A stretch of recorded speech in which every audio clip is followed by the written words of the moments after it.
Anio alahady fa 20 May 2024.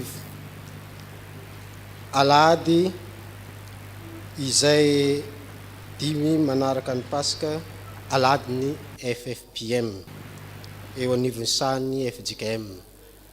Alahady mbola ienantsika ny loha hevitra manao hoe mitaridalana ny fanahy masina. Alahady fetiny reny ihany koa. Dia ny sampana VFL no hitarika ny fanompom-pivavahana ho amintsika amin'ity anio ity. Dia ndeha ataontsika ny hera voalohany amin'ny firana fanampiny.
aminareo rehetra ne ny fahasoavana sy ny fiadanana avy amin'ilay ankehitriny sy taloha aro avy ary avy amin'ny fanafito izay eo anolohan'ny seza fiandrianany ary avy amin'ny Jesosy Kristy vavolombelona marina sy lahamatoa amin'ny maty ary lehibe ny mpanjaka amin'ny tany. Hisaotra sy hideran'ny tompo isika riavana amin'ny alalan'ny famakitsika ny salamo fahatelo amby sivifolo. Salamo fahatelo amby sivifolo ny andininy rehetra.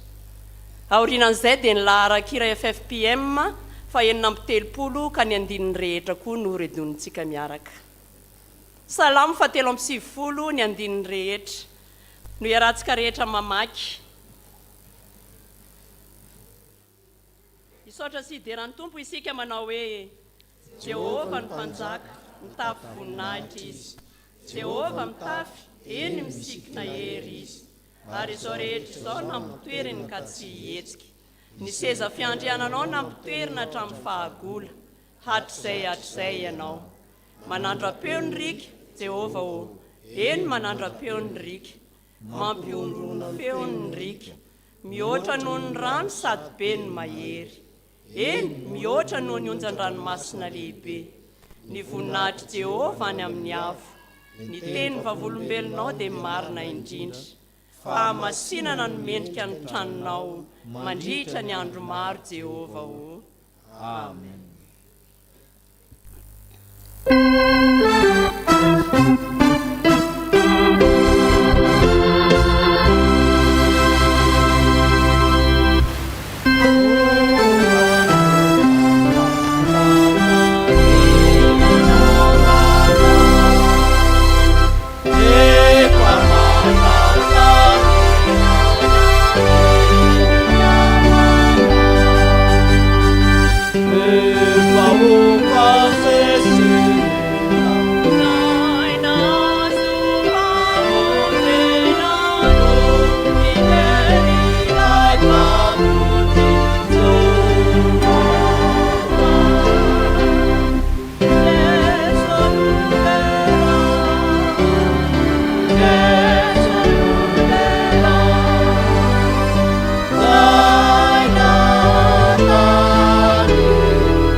vavaka isika ry havana ry Andriamanitra tomponay io midera mankalaza manome voninahitra ny anaranao masina izahay fa mendrika anao izany Andriamanitra lehibe ianao ary tsy misy Andriamanitra tahaka anao Andriamanitra nahary izao rehetra izao Andriamanitra tsara sady mpanao ny tsara eo amin'ny fiainanay Andriamanitra be voninahitra ka tena mendrika ho deraina indrindra Andriamanitra tompony hery sy fahefana rehetra any an-danitra sy ety an-tany koa indreto izay vahoakanao miombona amin'ny zavaboarinao manontolo manome voninahitra ny anaranao masina miandrandra ny fanatrehanao izao fanompoana masina izao tanterahana izao zahay tompo manjaka aminay ianao manjaka eto amin'ity toerana ity manjaka amin'ny fitaovana rehetra ampiasaina natontosana izao fanompoana masina izao mitarianay ianao fanahy masina mba ho tanteraka araky ny sitraponao izay rehetra taonay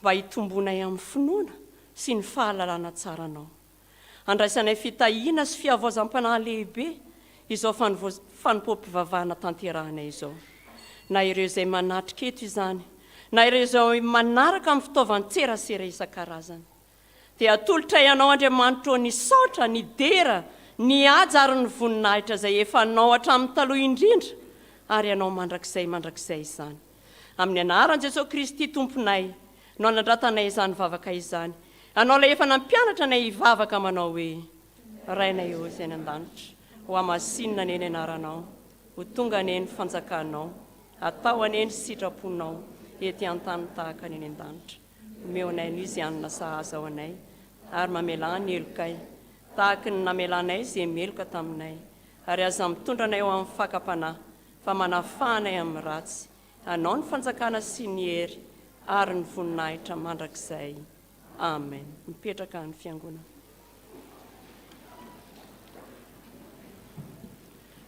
sao dia tonga eo amin'ny fotoana hankalazana ny tenin'Andriamanitra isika izany dia ialohavan'ny 10 minitra ny sekoly alahady anatanteraka ny anjara irany ny sekoly alahady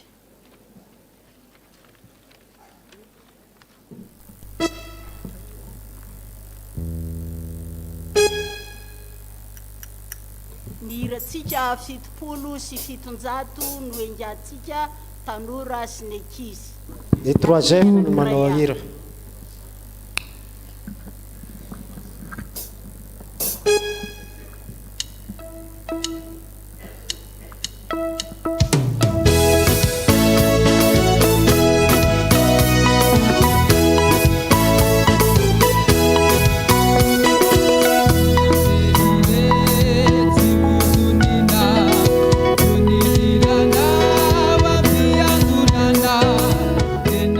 Tabu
masefa zay nanolo ny hiratsika tanora sy ny ankizy amin'ny anaran'iray sy ny zanaka miangavy antsika ankizy tanora mba hitsangana vetivety isika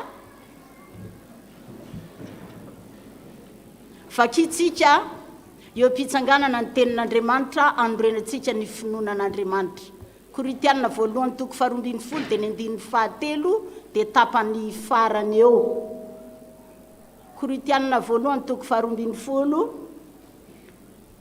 andiny 17 rahantsika mamaky ny tapany farany eo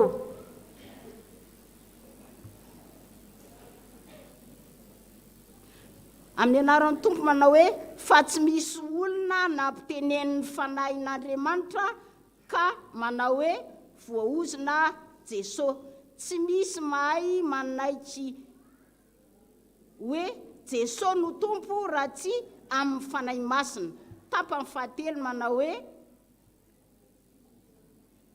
tsy misy manaitry hoe Jesosy no tompo raha tsy amin'ny anaran'i Jesosy tompo raha tsy amin'ny fanahy masina aoka hipetraka ianareo tanora sy ny ankizy ary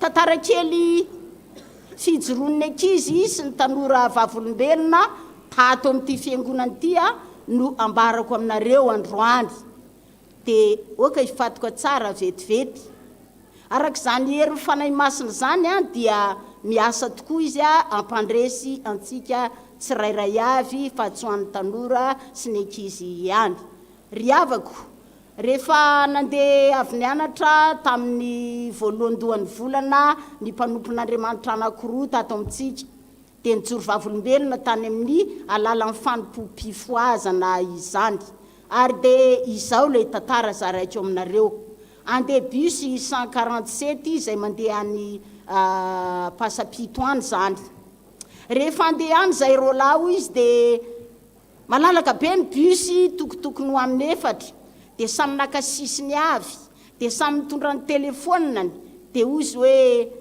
amin'izay tsika afaka mampiasa ny telefona antsika malalaka tsara fa ianao aloha zoka za atorina dia rehefa tonga teo Ambojatovo izy rehefa tonga teo Ambojatovo dia maromaro ny olona dia nisy olona niditra teo amin'ny akaikiny zany zay akaikiny lalatsara rehefa teo nandeha niala teo Ambojatovo tao anatin'ilay tunnel tsara dia nidomilay zandriny tao arina le zokiny eo aloha dia zao ny nataony eto ty ny telefoniny iny dia tsy laiko mijerijery anahy mandra-patsy hitanahy le telefona lalovina zany lasa nandeha dia tonga teo amin'ny rond-point teo Atsakaviro dia rehefa tonga teo dia nidina lay lehilahy zany dia ozy ny zandriny efa arina zoky lasa le olona ny telefonako dia hoe aiza dia lasa nidiny zoky dia nidiny zandry nandeha moramora ilay nangalatra an'le telefona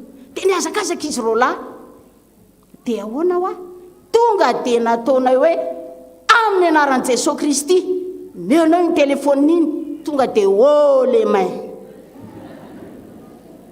efa nisy an'izany teo amintsika hery fanahy masina nampitenenana fa Jesosy no tompo na tonga an'le le main nalay ny telefonina nody nandeha tongotra izy rola tsisy naninona ary ianao mba ahoana manoloana ny hery fanahy masina amiko sy aminao fa Jesosy no tompo ny hery sy rehetra any an-danitra sy ety an-tany manaova toy izany tsy hoenao dia le main vavaka isika ary tompo ny fijoroan'ny zanakao Andriamanitra fa velona sy mahery ny Andriamanitra zay vavany na tonga azy nahazo lay telefona efa lasany jola hery sy fahefana fa aminao zany tsy anginy zay menakavy fa raha mbola velona koa ny Andriamanitra tomponay iantsoanao zay amin'ny zavatra rehetra mety manjoanay amin'ny ady sarotra indrindrandrindra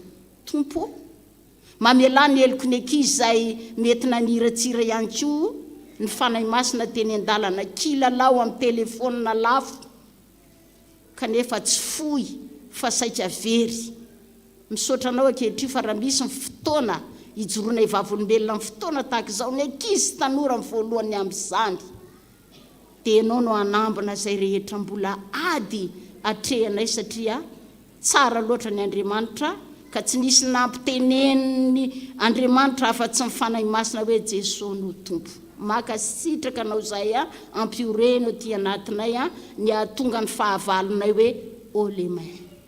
Amen. Voninahitra ho an'ny tompo ry havako.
Miara-maka sy hain'ny teny soratra masina sika tompoko. Izany dia hitanareo amin'ny Mika toko 7 raisina amin'ny andinin'ny 15 arajanona hatramin'ny 15. Mika toko 7 raisina amin'ny andinin'ny 15 ka hajanona hatramin'ny 15 amin'ny anaran'i Jesosy. Izao no lazain'i Jehovah ny amin'ny mpaminany izay mpaniasy ny oloko dia ireo izay manaikitra amin'ny nifiny nefa mitory fiadanana, ary izay tsy manisy aniny eo ambavany kosa dia antsoina ny anaovana ady masina. Koa izany ny isiany ny alina aminareo ka tsy hisy fahitana, ary ny maizina aminareo ka tsy hisy fankatovana. Fa hiletika tsy hanazavany mpaminany ny masoandro, ary ho maizina aminy ny andro, dia ho menatra mipahita ary angaha ihany mpanao fankatovana. Eny, hitapombava avokoa izy rehetra satria tsy misy valiny avy amin'Andriamanitra. Fa izao kosa dia feno hery dia ny fanahin'i Jehovah mba amin'ny rariny sy ny fahirezana, mba hanambara amin'ny Jakoba ny helony sy amin'ny Israela ny fahotany.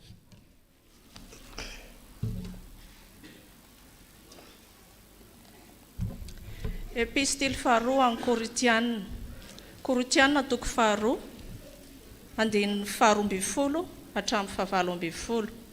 Koritianina toko 2 Koritianina toko 7 andinin'ny 12 hatramin'ny 17.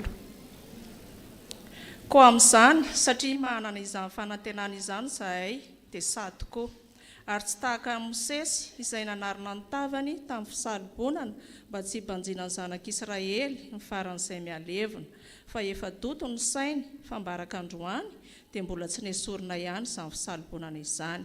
Raha vakiana ny tenin'ny fanekena taloha satria ao amin'ny Kristy ihany no hanesorana izany.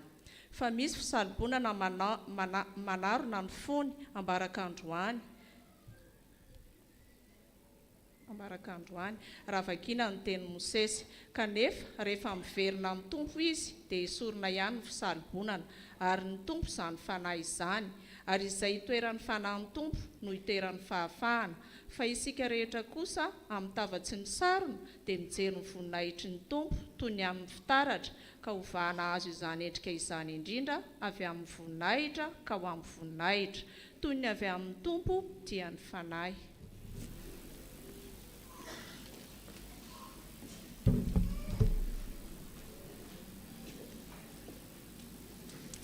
Ary hitsangana isika hitsena ny filazantsara.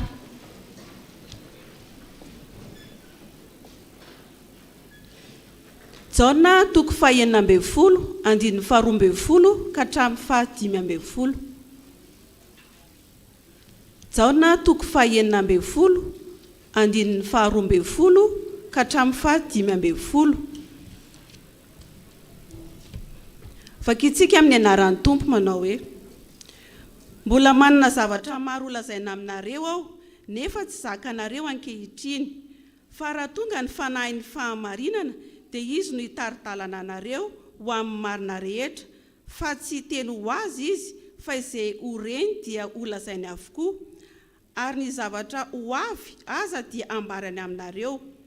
Izy ankalaza ay fa andray avy amin'ny ay izy ka anambara izany aminareo. Izay rehetra amin'ny ananany ray dia ay avokoa, koa izany no nilazako fa mandray avy amin'ny ay izy ka anambara izany aminareo. Amen. Ray masino manamasinanay amin'ny fahamarinana ny teninao ny fahamarinana. Amen.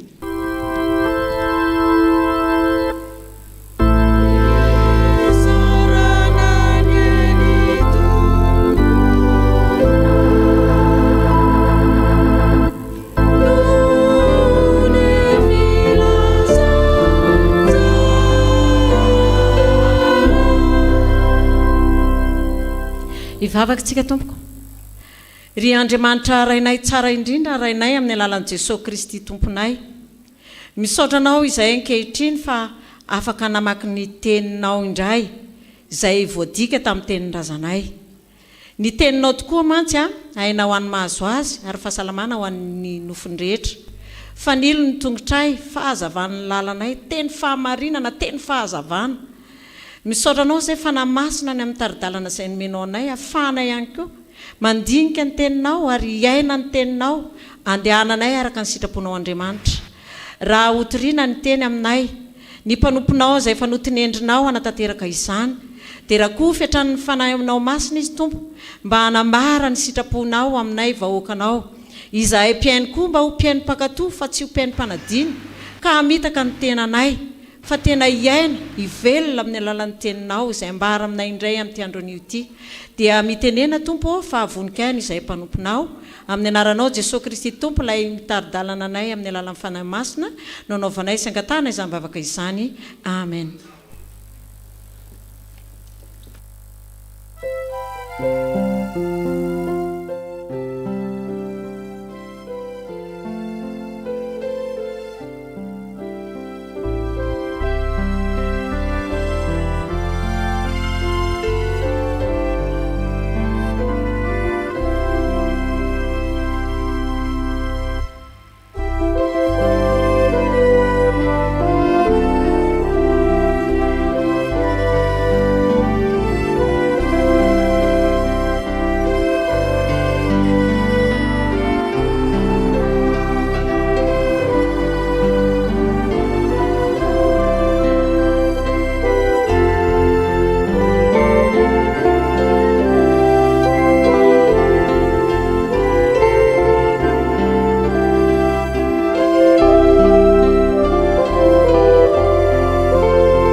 ho aminareo izay malalan'Andriamanitra sady voantso ny masina, ho aminareo ny fahasoavana mba ny fiadanana avy amin'Andriamanitra raintsika sy Jesosy Kristy tompontsika. Amen. Bokin'ny mpaminany Mika toko fahatelo. Ny hoe Mika dia fanafoezana na diminutifany hoe Mikaia na Mikael. Raha Mikaia le izy iza ny tahaka ny Jehova ny dikany. Mi zany manontany dia ia Jehova. Raha Mikael le izy dia iza no tahaka n'Andriamanitra, fanontaniana zany izy io. Dia fanafoezana azy ny hoe Mika zany. Mika mpaminany naminamy talohan'ny fahababoana. Tamin'ny fotoana mbola teny fanjakan'ny Israely sy Joda. Tamin'ny fotoana feno fahotana ara-piarahamonina. Efa ambivitra ny fandravana ny fanjakana anankiroa ireo noho ny tsy fahamarinana.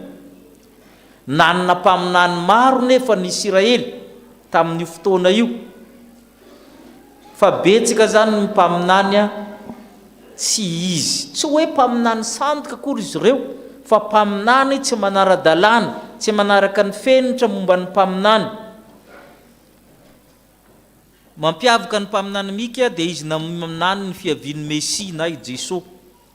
Dia ny mampiavaka azy koa dia mpaminany izay niezaka hitady ny fahamarinana teo amin'ny fiarahamonina izy. Ampahana amin'izany ty toko fahatelo ty izay nivakina tamintsika teo. Amin'ny andinin'ny fahavalo tapany voalohany dia miteny hoe fa izaho kosa dia feno hery dia ny fanahy amin'ny Jehova. Nisan'ny mpaminany izay nalaza tamin'ny fiasan'ny fanahy masina io mpaminany io.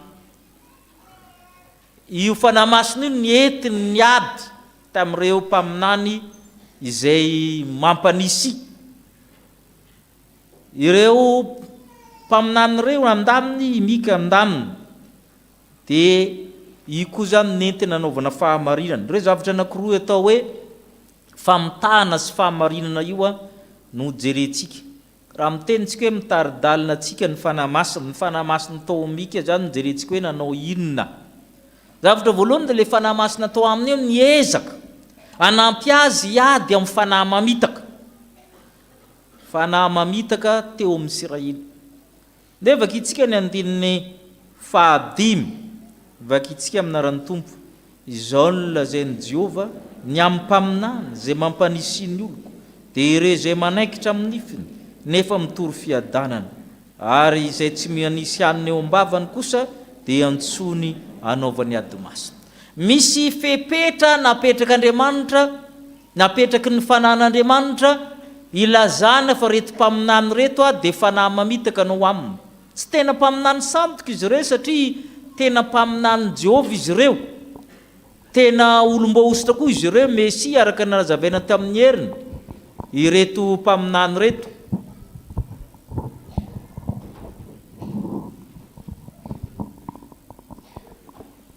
Fa misy zavatra ataony zany tsy mety. Voalohany mampanisy ny olona izy. Ireo dia tena irak'Andriamanitra. Fa hoe mampanisy dia mitovitovy amin'ny hoe mampanao tao foana amin'ny olona. Tsy tena miorina amin'ny olona, raviravin zavatra mitorina. Zavatra tsy tena ilain'ny fanahy amin'ny olona mitorina. Izay no dikany hoe mampanisy ny olona. Reto mpaminany reto zany tsy mitory ny zavatra marina amin'ny fahamarinana ny tena mahavonjy ny olona, fa raviravin zavatra ivelany zany ny tena torina izy ireo.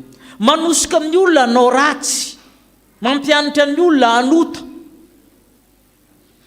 Ary ny dikany teny hoe manaikitra amin'ny nifiny poizina ny dikany. Ny nify rehetra dia misy poizina avokoa, fa ny herin'le poizina ny tsy mitovy. Dia hitanao zany rehefa mifanaikitra nareo mivady. Nisy andrinay mbola kely zaza mbola samy herintaona zareo dia nikekerin'le boay kely teto. Dia variana ilay hoe nikekitra nandeha raha moa zany dia nentina tana amin'ny dokotera dia nijerijerena teo kay nandavaka, tena nandavaka. Lazaika nareo mandraka izy lehibe efa mananjafy kely mbola misy trasy. So dia tsika mieritreritra hoe nifin'ny olona tsy misy poizina, misy poizina nifin'ny olona. Ka ny tiana resahana eto dia olona manapoizina fiainan'ny olona. Izay ilay nataony reto mpaminany reto. Olon'Andriamanitra izy ireo, fa manimba ny fiainan'ny olona. Tia tena koa izy. Ny anazy zany izay azahoany vola, azahoany tombony, ary manahirana izy io. Ny fepetra manaraka koa zany dia hoe izay mahafaly anao mitoriny aminao. Te azo vady ianao, ahoana ny fomba azahoana vady hozy izy. Te azo vola ianao, ahoana ny fomba azahoana vola hozy izy. Te ala amin'ny fahantrana indrindra fa amin'ny tany mahantra antsika dia ahoana ny alana amin'izany izy. Fa tsy milesika koa izy hoe ahoana ny ahavoavonjy ny fanahinao. Tsisy mankany le resaka. Ary izay no manahirana. Ary izay tsy mahatolotolotra azy hozy izy dia anaovany ady masina. zay ny fepetranyireo mpaminany sasan'ireo izay nytenenany imika ny adiny mpaminany mika nefa napetraka Andriamanitra ny fepetra ary indraindray manahirana na amin'ny mpitondra favahana io na amin'ny olom-bosotra misy mpitandrina tsy miresaka raha tsy amin'ny olona matolotolotra misy mpiandro koa tsy miasa mamaha olana sy ny takan'izany raha olona raha tsy olona bebe poketra misy koa io ary manarato olona bebe poketra amin'ny fiangonana maro samihafa any izy ho tezainy ho anazy nefa le pasterany olona tsy mangataka na ariary ary amin'le mpiano amin'ny ondry andrasa ary zavatra nisy tamin'ny fiarahamonina tamin'ny mika io a mameno indrindra fa amin'ny tany mahandro ohatratsika ary zay no anasany fanamasina antsika hiady amin'ireny ary zany matezitra n'Andriamanitra ho izy ataoko maizina ireo olona reo izy izy ataoko tsy mahita masoandro izy izy ataoko tsy mahazo valim-bavaka izy izy zay no dikan'le eo ambany satria tezitra Andriamanitra ireo olona reo dia olona miady amin'ny olo-marina zay no dikan'io dia lentsika ny Korintianina faharoa toko fahatelo ny vakina teo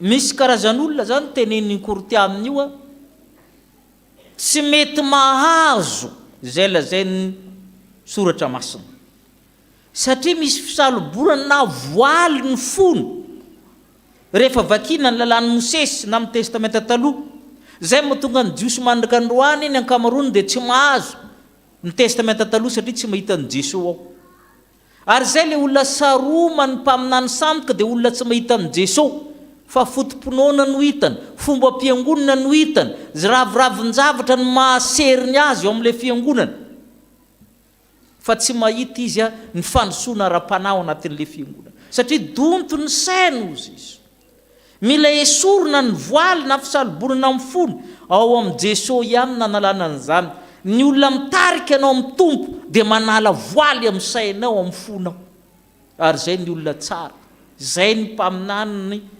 izay atao hoe mika tamin'ny faminaniana io zay niady tamin'ny rehetra misy karazan'olona hoy izy Paoly apôstôly mila miverina amin'ny tompo andininy fahenina ambin'ny folo rehefa miverina amin'ny tompo izy dia esorina amin'ny fisalobonana aza mba tratran'ireny olona reny dia atsika hoe andininy fahenina ambin'ny folo nivakiko teo hoe kanefa rehefa miverina amin'ny tompo izy dia esorina ny fisalobonana misy zavatra manarina ny fon'ireny olona azon'ireny karazan-drazana vavaka karazan-drazana mpitondra vavahana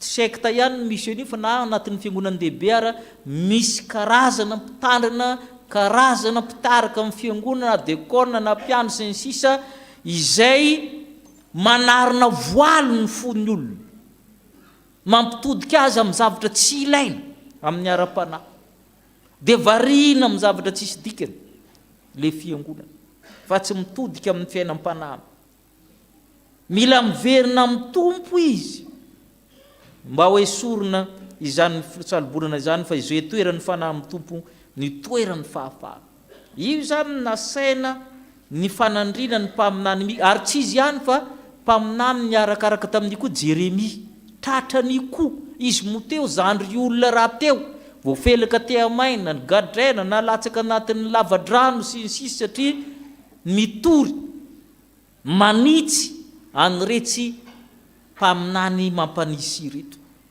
samy ary ny manahirana dia samy ao amin'Andriamanitra ireo samy anatin'ny fiangonana ireo satria reto resahana reto tsy mpaminany sandoka mihitsy ino manko efa fantatra hoe sandoka fa ireto dia mpaminany anatin'ny fiangonana ara-dalàna fa misy an'ireo fepetra anankidimy ireo hoe mampanisy ny olona manapoiziny amin'ny olona mody mitory fiadanana nefa misikotra ihany ao ambadika ao dia manahira ary indraindray mahamenitra satria misy karazana mitondra vavahana na pastera sasany takan'izany dia manahirina mihitsy ary mamaky tambadoka serasera satria isam-bolana na isan-roa volana dia zay sy tiavany foana ny zavatra voarainy tao amin'ilay fiangonana satria omeny fiangonana javatra foana izy dia asehony amin'ny FB sy ny takan'izany manahirana zay moa tsisy ase dia tsy hita zay tenenina aloha fa tsisy aseo fa manahirana hoe zany ve nanirahan'Andriamanitra anao asiako mafy ny tenako mangina ho Paoly hoe tsy ny olona ihany mitorinao fa manitsy tena koa zay mpitondra vavahana hoe tsy mety zany. Mila mitandrina sao mampanisy ny olona ianao satria misy olona tsy mahazo nininina koa akaikinao eo fa tsy zany no alehanao am-piangonana fa sao dia izany no alehanao anatin'ny fiangonana resaka materiel ary manahirina amin'le mpitondra vavaminareo na mpiandraikitra fiangonanareo na tompona andraikitra ny fiangonanareo zavatra ampianarina koa ana amin'ny toeram-panomanana dia tsotra ny zavatra nenina amin'izareo ary averina matetika hoe tandremo fa ao anatin'ny fiangonana dia misy olona mia materialista dia misy olona mia spirituel ary ndraindray raha le mpitandrina mia materialista fa ny mpiangona mia spirituel ina ny tiana resahana amin'izany ndraindray le mpitory mia mitady zavatra aranofo loatra mitady solona isam-bolana ony misy an'izany amina fiangonana ina moa aiza moa la fonako teo moa solona ny telefona isam-bolana solon'ny fiangonana sy ny takan'izany sy ny takan'izany misy zany sa tsisy moa zay sy tiavana zany hoe ianao mitory an'le olo azy miamitetra amin'ny zavatra hita maso ianao ndray manangona zavatra hita maso taloha moa fatatsika nisy fiangonana tero aminay aty ny télé tero amin'ity moa kefa nijanonjanona taty afara ary zay ny manahirina ary zay le teneniny eto hoe zay tsy manisy aniny eo am-bavany iantsony ady maso misy karazany olona hatramin'ny vavahana zany mia materialista ndray izy noho ny tokony spirituel zany hoe tsy resaka ara-panahy tsony no resahana amin'ny fiangonana io fa resaka materiel ahoana zaonan'izao manomboka amin'ny fahasalamana aloha dia miditra amin'ny zavatra maro samihafa ireo karazan'olona reo ny adiny mpaminany mika ireo karazan'olona reo Koritiana 2:1-10 tsy zavatra vaovao io koa Paoly apôstôly Koritiana 2:1-10 ny andininy 7:12 hatramin'ny 5:12 mila mitandrina isika ny fanahy masina dia mampitandrina antsika amin'ireo fanahy mamitaka ireo Koritiana 2:1-10 andininy 7:12 hatramin'ny 5:12 vakitsika fa apôstôly sandoka izy ireny mpiasa mamitaka ka mampiova ny endriny tahaka ny apôstôlin'ny Kristy ary tsy mahagaga izany fa Satana aza dia mampiova ny endriny ho tahaka ny anjeliny mazava koa dia tsy zavatra lehibe tsy akory raha ny mpanompony koa mampiova ny endriny ho tahaka ny mpanompony fahamarinana nefa ny farany dia ho araka ny asany tandremo fo anatin'ny fiangonana ozy Paoly apôstôly misy apôstôly sandoka mpiasa mamitaka tsy mahagaga ne zany izy fa fomba ny Satana zany ho sisa ka raha ny mpanompony Satana maka koa ny fisandohana dia tsy olana akory mody mpanompony fahamarinana nefa zavatra hafa fa ho hitanao ihany ho sisa no alehany rehefa avy eo na mitety amintsika fotsiny firy ny laza tena apôstôly zay dia ny atsaratsara ny sasany dia ninanina koa ny atataka ny sasany fa zao ny olona tsy mety endry manaraka foana izy ary zay le teneniny teo hoe misy fisalobonana amin'ny fony miaraka amin'ny fanahy masina ihany no afantaranao hoe tena mpanompon'Andriamanitra ve le mitarika anao sy mamahana anao io fanahy masina no mampafantatra zany aminao fa dinio tsara amin'ny olona alehanao na ny zavatra ilonao hoe iza le olona fa re misy fepetra vitsivitsy navoaka ny mpaminany mika fa be dia be ny fanahy mahavery manodoka eto amintsika ny zavatra faharoa izay mifanohitra amin'izay ny fanahy masina dia mitarika anao iandana amin'ny fanahy ny fahamarinana verenantsika le mika 7 teo ny fanahy ny fahamarinana ahoana reny afantaranao ny fanahy ny fahamarinana ozy izy mika 7 andininy 9 andininy 9 vakitsika aminarany tompo fa izaho kosa dia feno hoe dia ny fanahy amin'ny Jehova mba amin'ny rariny sy ny faherezana mba hanambarany Jakoba ny eliny sy amin'ny Israely ny fahotana. Fanotra amin'iretsy hitry mitory fiadanany mety ny ataonao raha vavy raha lahy mahazo tosy ny takan'izany tsy ahitsy ny olona fa avela amin'izay ataony tsy zany aho izy ny mpaminany mika feno hoe raha ary ny fanan'Andriamanitra ato amiko dia milaza hoe atony rariny atony hitsiny ity ny fahatosoanao ity ny fahotanao mba hahitsy fanahy mahery zay mitory ny rariny sy ny hitsiny ny heriny mazava ny fanovana fa na zay mamotsipotsitra ny fahotamin'ny olona tsy manafina ny heloka mba hibeba amin'ny olona zay le fanahy ny fahamarinana tsy mijery sokajiny olona fa manitsy sy manazava ny zava-misy zay tokony areniny eo amin'ny fiarahamonina tsy matahotra ilaza ny fahamarinana tahaka ny Jaona mpanao batisa miteny tamin'ny mpanjaka Herode hoe tsy mety ianao mangalatra vadiny rahalahinao ary ny olona akaiky no ahitsy sy atoro aza ary io tsy mora io tsy mora io nisy dekona tenenin'ny pastera mafy le zanany anankiroa tezitra le dekona dia nandritra ny tontolo mpiainana dia lasa fahavalon'le pastera izy ny tokony teny sy anitsy ny zanakao olona tsy tianao ve anao an'izany amin'ny zanakao ary zay le elanelina amin'izy anankiroa reo anankiray mitory fiadanina lazainy fa mety foana nataony zanakao na tsy manjary ary satria nao matolotolotra le pastera ty tsy nanao an'izany hoe tsy mety le taon'le zaza dia niteneniny mafy dia ady tsy vita ny an'le dekona sy le pastera nefa mpinamana be izy taloha mampieritreritra koa ny fiangonana indraindray le olona mitory fahamarinana no ankala iny fa tokony akaiky anao ary no ahitsy ary zany no tena fitiavana ary zany ny fanekenao amin'ny batisa izay nyresahana tamin'ny fifanan'ny dekona ao anatin'ny fanekeny batisa dia hoe ekenao koa izy no anateterahany fiangonana ny fitaizana rehetra tokony atao amin'ny zaza io rehefa tenenina le zazakely ao ambony ao milalao telefona dia tezitra ny reniny fa inona nidiranao amin'io amin'le dekona fanekenina ataona tamin'ny batisa dia ny fiangonana hitaizan'io fa tsy ianao rery zay ny tenenany dekona sy mpitandrina n'io zanakao io tenenany mpiandraikitra sampana amin'ny zanakao io fa ahoana ianao nitezitra inona marina no alehanao aty amin'ny fiangonana fa amin'ny tanina tokony mipetraka amintsika foana zany ka mahatonga ny zanakao tsy tianao ahitsy fa mpaminany inona mitianao hitondra ny fiainanao fanahy mamitaka fa sa fanahy ny fahamarinana fa ny alehan'ny olona no antin'ny fiangonana no manahirana indraindray ka ninina mitranga dia ny fanahy ny fahamarinana zany dia miteny mandrakariva hoe zao ny marina na amin'iza na amin'iza Jaona toko 4:12 nivakina teo Jaona toko 4:12 raha isitsika manomboka amin'ny teniny 7 ary dia mankary amin'ny 5:12 andinin'ny 7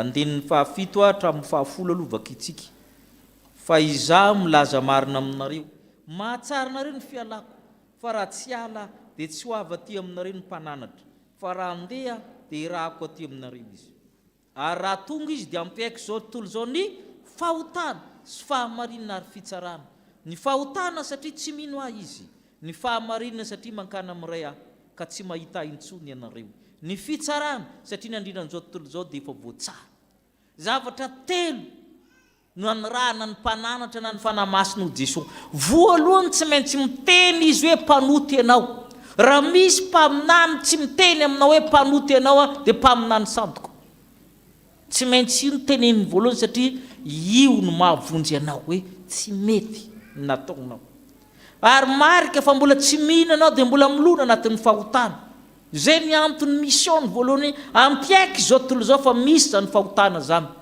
mba hazoanao mibebaka dia misy zany fahamarinana zany dia Jesosy Kristy ary ny fahatelo tena misy fitsarana io aza miombona amin'ny devoly ianao fa midevoly dia efa voatsara nandrenan'izao tontolo izao dia efa voatsara toy itsika amin'izay ny andininy faharoambin'ny folo hatramin'ny fahadimy folo no vakiana teo mbola manana zavatra maro lazaina anareo nefa tsy zaka anareo ankehitriny fa raha tonga ny fahamarina dia izy nitaridalinareo amin'ny marina rehetra fa tsy hiteny ho azy izy fa izay reny no lazaina ary na zavatra ho avy dia ambarana aminareo izy ankalaza andray amin'ny ahy izy anambarany aminareo izay rehetra nanany ray dia avokoa ary zany lazaiko fa mandray amin'ny ahy eviny ahy izy ka anambary zany aminareo ny fanahy masina raha tsy manohitra ny Jesosy zay ny dikan'io tsy temiteny foana ny fanahy masina fa zavatra avy amiko ihany no ambarina aminareo kanefa misy olona mpitondra vavahana mitory zavatra tsy nambarany Jesosy fanahy masina raha tsy manao an'izany hitaridalina anareo amin'ny marina rehetra tsy mety manoro vohiny ny fanahy ny fahamarinana ary ny olona manana ny fanahy ny fahamarinana tsy manoro vohiny mihitsy na anao na ny zanakao na dia tsy tianao aza tsy mahazo miala amin'izany izy satria nanao voady ho amin'izany izy hoe zay fahamarinana ihany ny teneniny na tezy tsara ny ray fiangonana na tezy tsara ianao miandraikitra sapana zay marina ihany ny teneniny satria zay ihany no matafiditra anao anan-danitra ary zay le fanahy ny fahamarinana hoe za kosa hoy izy mpaminany mika feny hoe fa ny rariny amin'ity fiarahamonina ity ny hitsiny izay no tireko ary ny fahotany zay tokony ahitsy ary zay no manahirina amin'ny olona zay indraindray zany miteny hoe aza mitsara mba tsy ho tsaraina io zany dia ahitsy kely miteny hoe mitsara avy amin'ny tery grika hoe crino crinaine juge amin'ny teny frantsay roa ny dikany na en terme juridique zany na amin'ny beboly ny voalohany discerner ny dikany voalohany manavaka ana amin'ny fitsarana dia misy ny ady madio mamaritra hoe andramina amin'ny tany na andramina misy koa ny divorce ho an'ny mpivady milaza hoe tokony saraka reto olona reto misy karazana fitsarana zany tsy managadra olona fa manao discernement manavaka hoe ty izy ty tsy izy ary zay ny dikany voalohany teny hoe juger manavaka ny ratsy ny tsara ny diso ny marina fa midika ny faharoa dia condamné na manameloka zay vienao migadra zay no voeloka ka itsio kely le hoe teny hoe aza mitsara mba tsy ho tsaraina tsy le manameloka ny tsarako anao fa le hoe discernement miteny foana amin'ny olo hoe tsy mety ny ataonao fa anjaran'Andriamanitra ny manameloka afangariny olona izy anankiroa satria tsy te ho tenenina izy tsy te ho ahitsy izy dia miteny hoe aza mitsara mba tsy ho tsaraina ka miteny hoe mitsara dia roa ny dikany tompoko tenenika ianao fa tsy mety ny nataonao discernement le ataoko manavaka ty mety ty tsy mety ty fotsy ty mainty manavaka amin'ny ondry amin'ny osy zay ny dikany voalohany ka iny atao foana tsy mety ny nataonao fa le manameloka ny tsy atao fa aminjaran'Andriamanitra ny manameloka azontsika ve manavaka le teny anankiroa ka aza mialokaloka manomboka izao amin'le teny aza mitsara mba tsy ho tsaraina fa le condamné ny dikany teneny Jesosy amin'iny hoe tsy anjaranao ary zay mahatonga ny Jesosy niteny tamin'ny vehivavy le seka nitorahana vato nisy nanameloka anao va condamné ny eo mandehana ka aza manota itsony zany hoe nanoty ianao nanao ianao fa mba avitra aloha tamin'ity tanareo fa miteny izy dia alokalofa le aza mitsara mba tsy ho tsaraina azafady fa ny fanavahana ny tsara sy ny ratsy tsy maintsy atao ary zay le nataon'ny mpaminany mika tsy mety ny anreto mpaminany reto na dia mpiara-miasa ara tsy mety ny anareo izy mpaminany mika ary nahita loza tamin'izany izy jeremia koa nahita loza tamin'izany izay zany ny ampianary ny fanahy masina antsika androany hoe tandremo fa ny fanahy masina dia mitarika ianao hiady amin'ny fanahy mamitaka betsika loatra ny fanahy mamitaka mivezivezy ataony karazan'olona maro samihafa momba ny fiangonana aminatiny sy ivelan'ny fiangonana mila mitandriny ianao amin'izany mila mitandriny ianao izaho toetra ny fanahy izaho toetra dia ny faharoa manasa anao ny tompo ny fanahy amin'ny tompo mba hiandany amin'ny fanany fahamarinana. Tena mitory fahamarinana ve io olona io? Fahamarinana mahasoa anao ety amin'ny tany ka hatranandanitra, fa tsy fahamarinana vetivety zay mahafalifaly anao amin'ny fotoana vitsivitsy, fa zay tena mahavonjy ny fanahinao ny tadiavina. Ary zay ny tenenin'ny mpaminany miko izaho kosa dia feno hoe fanahy amin'ny Jehova ilaza ny rariny, ilaza hery, anambara ny helokao sy ny fahotanao ka hatonga anao anana fiainana mandrakizay. Ho anao ne izany fanahy ny fahamarinana izany. Amen.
ry havana malala manoloana ny sitrapon'andriamanitra zay nyrenisintsika tamin'ny alalan'ny tolotiny teo a dia mahatsaro fa tsy hitanteraka sika ka andao itsika hivavaka hifona amin'andriamanitra. Hivavaka atsika ry havana. Ry Andriamanitra rainay io, rainay ianao amin'ny alalan'i Jesosy Kristy mpamonjy anay. Misaotra ny amin'ny sitraponao zay nambaranao taminay teo a dia nampitondrainao ny mpanomponao. Ketrin'Andriamanitra dia nambaranao taminay tamin'ny alalan'izany a fa ny fananao masina zay nomenao anay tamin'ny alalan'i Jesosy Kristy tokoa no azahoanay mamantatra ny fanahy rehetra na avy aminao a na tsy avy aminao. Ary ny fananao ihany koa no mitarika anay milala ny fahamarinana dia anaovanay ny sitraponao zany. Manoloana zany rehetrarehetra zany Andriamanitra dia hitanay tokoa ny tsy fahatanteranay fa izahay indraindray nomena ny fananao masina nefa tsy ampiasainay araka izay tokony ho izy izany fananao masina nomena ho anay zany. Fa leonay mandeha amin'izay zavatra tsy araka ny sitraponao. Tompo, mitady sitraka amin'olona izahay ka izay tiatiany olona ihany no ataonay ary izay ankasitrahan'olona ihany no tenay ho teneninay. Indraindray koa izahay dia miantehitra amin'ny asan'ny nofo ka manadino ny asanao Andriamanitra. Miaina amin'ny fiatsaram-belatsy izay Andriamanitra ka mody manao marina eo anatrenin'olona nefa ao anatiny fonay dia maloto. Manoloana izany Andriamanitra diso izahay kehitriny. Mifona aminao izahay fa tsy hitanterakay ny sitraponao. Mamelany iroko Andriamanitra aza mafona masaraka anay fa izahay dia olona mora miova tokoa eo amin'ny fiainanay. Tsy matoky ianao Andriamanitra izahay fa miantehitra amin'ny herin'ny tenanay indraindray. Sasao ny falotoanay, diova amin'ny rano Jesosy Kristy izahay mba homendrika ny fanjakanao, satria ny fanjakanao dia iainanay manomboka ety an-tany zany ary santaranay anan-danitra ratrizay. Tompo, diova izahay, sasao izahay mba homendrika anao Andriamanitra, mba hiaraka aminao ka hitenenanao aminay amin'ny farany hoe ry mpanompo tsara sady matoky. Natoky tamin'ny kely ianareo ka ho tondreky mpanapaka ny be. Midira ny fifalian'ny tomponao. Zany vavaka zany a ataonay amin'ny anarany Jesosy Kristy ilay mpamonjy sy mpanavotra anay. Amen.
Miavana resam-pifaliana sy amin'ny fanantenana ny teny famelan-keloka omeny tompo atsika aoka hitsangana ny fiangonana.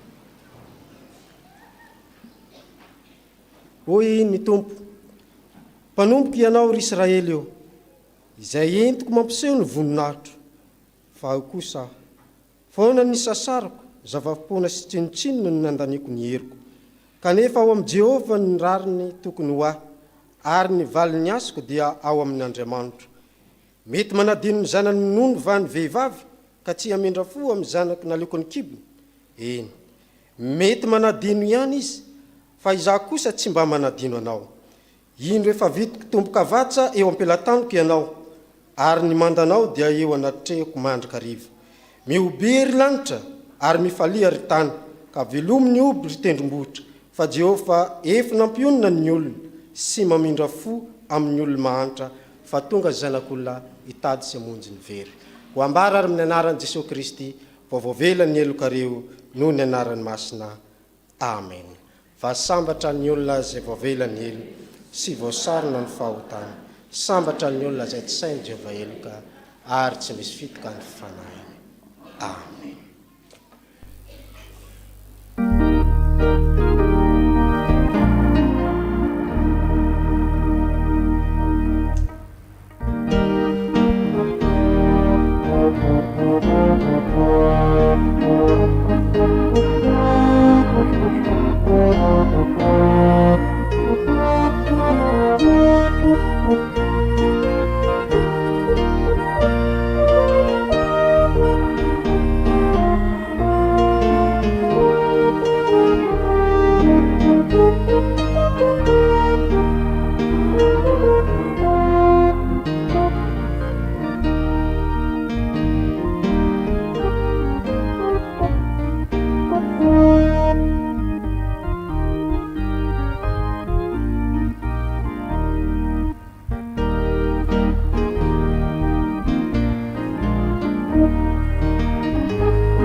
io minday vavaksika ry avaka anio fangatantsika eo anatrehan'ny tompo.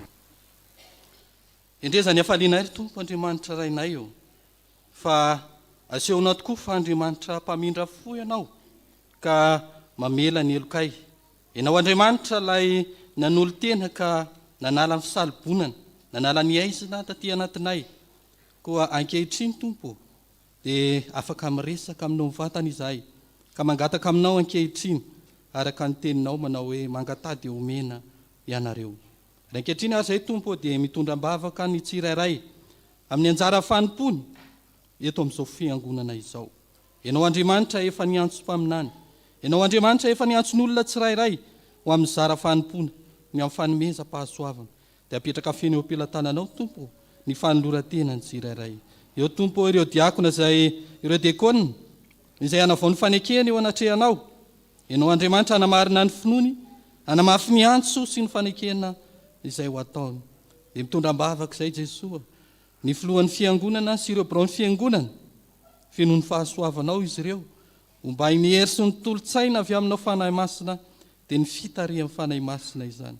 Apetraka feno eo am-pelantananao tompo ireo tetikasa sy tetibola ho fampandrosoana ny fiangonanao, jereo ny fiainany sampana ho tena fitaizam-panahy tokoa tompo, fa tsy ho amin'ny fitaizana araka ny nofo na ara-moraly fotsiny ihany. Fanjakan'ny fanahy ny amin'ny fitaizana ny zaza sy ny ankizy amin'ny sekoly alahady, ny fitaizana ny tanora ny amin'ny sampana fifoazana, ny sampana tsirairay dia tsy hisy adinonao tompo, fa ho jerenao manokana mba ho tena sehatra fitaizana tokoa, hampandroso ahatonga ny vahoakanao hijoro vavolombelona marina tokoa. Ankehitriny izay tompo dia mivavaka ihany koa ho andray aman-dreny mpitandrina izay efa notendrenao hitondra izao fiangonanao izao. ho lehilahy mahery hitoeran'ny fanahinao masina ho mpaminany mpitsara marina tokoa anambara amin'ny olony fahadosoana mba ho hita marina tokoa tompo fa tena hitezana sy ampitezana no eto fa tsy fanambarana fiadanana na filazanany tsara fotsiny ihany dia ampianaro zay Jesosy izay fiangonana anaraka fandaminana anaiko tenenina ny fanahinao masina no ahafahanay manao izany ka angatahanay ianao izany Jesosy dia mangataka koa izay ankehitriny Jesosy ny amin'ny fiangonanao izay hiatrika ny synôda lehibe ianao no hifidy ny mpitarika hifidy mpaminany marina tokoa ianao hitoeran'ny fanahinao mba anambara ny marina amin'ny vahoakanao dia izahay fiangonana Jesosy mba tena hijoro vavolombelona marina tokoa ho samy hijoro ho samy teny amin'ny fahamarinana ihany koa anambarany tsirariny izay hitanay eny amin'ny fiarahamonina androany Jesosy dia atsiarovana ny fetin'ireny dia mivavaka manoka izay ho an'ny ray aman-dreniny izay mitondra izao fiangonana izao ramatoa Suzanne mangataka indrindra tompo ny fanahinao omba ny herinao izy omeo ny heri-tanjaka fahasalamana ihany koa ny ankohonany ianao fantatray fa raha misy tokoa tompo lehilahy izay mahomby amin'ny asany dia ao mandrakariva ny vehivavy mahery dia makasitraka anao indrindra tompo ny amin'ny fitondranao ireo mpanomponao ireo dia mahatsiaro izay Jesosy ny amin'ny reny rehetra ao Jesosy ireo izay mandohalika aminao isan'andro isan'andro ny amin'ny ditran'ny janany ny amin'ny asarotry ny fiainana ny amin'ny olana ara-tokantrano fantatrao ny ranomasolatsaka Jesosy ianao no omba azy ireny hamaly vavaka ianao hamaly fity ianao fa ny fotorotoro Jesosy tsy ataonao tsinotsinona dia ahita fifaliana nge Jesosy ny tsirairay ianao Andriamanitra ilay tompon'ny fahasoavana ampitoetra fifaliana hamiramirana ny tava mba tsisy atsiaro alahelo Jesosy fa fifaliana ny ao aminao hitoeranao ny fony izy ireny tsirairay avy tantaninao sy vimbinao amin'izay sehatra ny amin'izay fikasany ao am-pony ao ny fanirininy ray fanirininy reny ange Jesosy dia ny manana zanaka endry dia tovy aminay tsirairay avy zany Jesosy izay zanaka mba ho endry ho tia ray aman-dreny anaja azy ireny maro ny tiana angatahana aminao Jesosy fa ianao mahalala ny hevitra hiverana anay dia mangataka aminao zahay tanterao aminay araka ny indra fonao lehibe izany fa amin'ny anaranao Kristy Tompo anaovanay izany vavaka izany amen. Andehantsika ariavana nambarany finoantsika eo anatrehan'ny Tompo dia ny fanekem-pinoana voalohany nataontsika fanekena apostolika amin'ny anaran'ny Tompo manao hoe mino an'Andriamanitra raitsy toa aho lanitra sy ny tany ary mino an' Jesosy Kristy zanan'ilay tokana tompontsika izay nitorotoronina tamin'ny fanahy masina nateraka Maria Virginy nitsara napaka tamin'ny Pilato nombona tamin'ny hazo fijaliana maty ka naleva nentina tany amin'ny fiainantsika nitsangana tamin'ny maty tamin'ny andro fahatelo niakatra ho any an-danitra nipetraka eo ankavan'Andriamanitra raitsy toa avy any avy ny tsara velona sy ny maty mino ny fanahy masina fiangonana masina manera zao tontolo izao fiangonana ny olona masina famelan-keloka fitsanganany tena amin'ny maty ary fiainana mandrakizay amen. Azo toerana ny fiangonana iomana ampanahy ny mpandray ny fanasan'ny Tompo sy izay ho atokana ho mpandray fanasan'ny Tompo ira fanampin'ny fahaefatra nandinin'ny fahatelo ny omanantsika hitsangana isika rehetra misy ny fandraisana amin'ny fanasan'ny Tompo amin'ny andro ny akarana Ascension dia misy ny fandraisana amin'ny fanasan'ny Tompo amin'ny alohan'ny volana Jona ira fanampin'ny fahaefatra nandinin'ny fahatelo hitsangana ny mpanday fanasan'ny Tompo sy ny katekomena ho atokana.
fafeny baibolitsika amin'ny bokyny Ezekela. Ezekela toko fahatelo.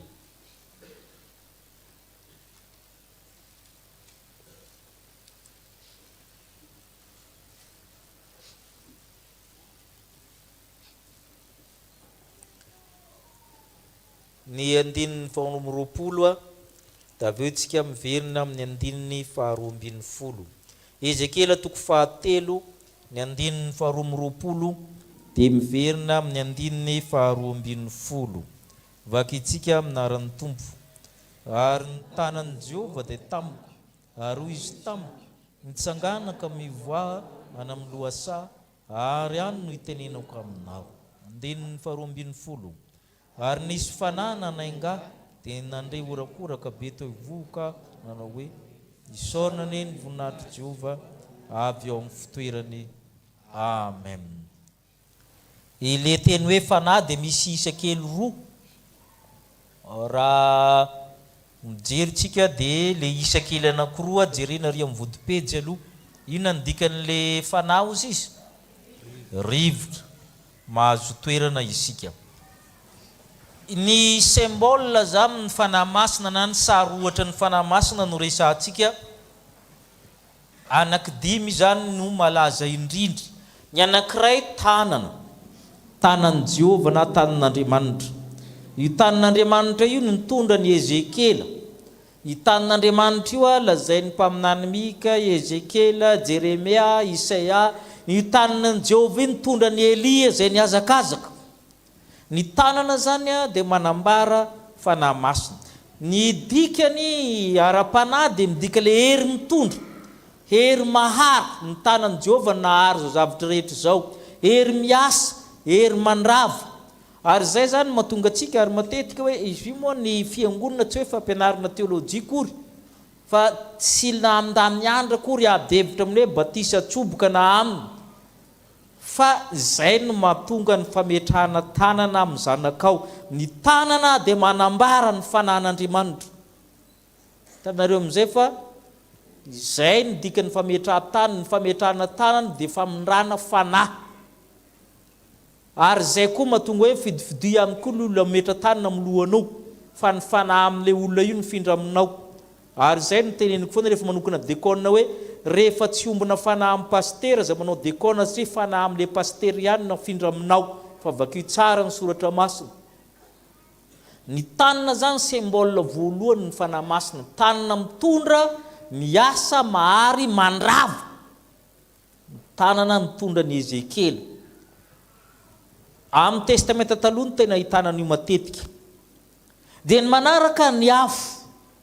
Ny afo dia hery mandevona, marika ny fanadiovana, fandravana ny ratsy, marika ny hafanana, marika ny firetana, ary marika ny mazava.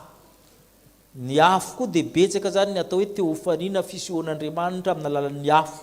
Ny afo koa zany manambara ny fanahy masina. Zay mahatonga hoe misy afo amin'ny endriny maro samihafa na labozina tahak'izany ao amin'ny fiangonana. Ny afo dia manambara koa ny fanahy masina. Zay zany mahatonga ny fiangonana rahavavy manome labozy an'ilay ankizy na le olona atao batisa anambarana ny fanahy masina. Le tanana efa fanahy masina zany. Ny afo. Ny manaraka amin'ny rano. Ny rano manambara fahaterahana, manambara fahavelomana, manambara fahafatesana satria mahafaty ny rano. Dia manambara ny fahavelomana, fahafatesana, fahaterahana, fahadiovana. Zay no mahatonga ny misy rano amin'ny batisa. Tanareo fa le tanana efa manana fanahy masina, ny afo ny rano efa manambara ny fanahy masina. Na amin'ny testamenta taloha dia rehefa miteny fanahy masina zareo dia isy ranonorana mivantravatra hoy Isaia. Ny rano dia manambara ny fanahy masina koa zany. Ny sary ohatra na symbole manaraka dia ny rivotra, le nivakitsika teo. Tanana ny rivotra. Ny rivotra dia manambara hery, mandrava nefa mamelona, manambara le tsy hita maso nefa mahavelona. Raha tsy hitatsika ny rivotra fa izy no mamelona atsika. Raha pihin'Andriamanitra ny konterany dia mety sahirana ianao. ny rivotra zany a manambara ary zay no mahatonga hoe ateraky ny fanahy ateraky ny rivotra midikan'izany ny rivotra dia mandeha amin'izay tsy takatry ny sainao izy ny rivotra manambara le tsy takatry ny saina antsonareo miteny filozofika hoe transcendance izay no ambaran'le rivotra ny rivotra tamin'ny andron'ny Paoly dia anisan'ny zavatra sarim-patarinao indrindra satria tsy mbola tsisy ny anometrina ny takan'izany tamin'izany fotoana ny rivotra zany ny volatile indrindra ny tsy takatry ny saina indrindra tamin'izany fotoana izany dia ny rivotra zany a manambara le fanandriamanitra mivezivezy amin'ny rehetra ary mamelona ny zavatra rehetra fa masika koa izy mandrava ny zavatra rehetra dia ny symbole miseho matetika ary farany a dia ny voromailala kolombo zany voromailala manambara fandriam-pahalemana fiadanana fahadiovana ireo zany a matetika zany aseho rehefa mamaky boky ianana mijery fahita lavitra na inona